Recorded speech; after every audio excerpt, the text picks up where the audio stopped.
In this video, I'm going to show you how to edit a digital signature in Adobe Acrobat. Now, first you want to open your document, then you want to go to the right-hand side, and you want to go to Search Tools and type in Digital, like this, and as you can see, it's going to say digitally sign, so click on that, and then press OK, and just basically draw the signature field. So I'm going to draw mine over here, like this, with my left mouse click. There we go. You want to select your signature, click on continue over here. I have to review this and click on sign.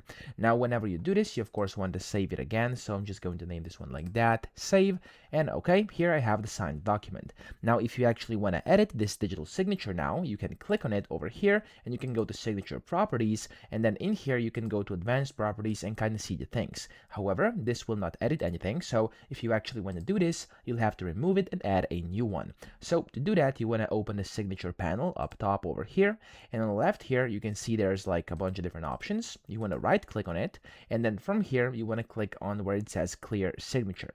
When you do this, it's going to clear the signature. You can then click on it again and sign it again with whatever you want. Click on continue and go to the exact same process, sign, and there we go. You can then save it again, and you've made your changes to your document just like this, and you've edited your digital signature. So I hope this video helped you out. If it did, please subscribe to the channel and help me out as well.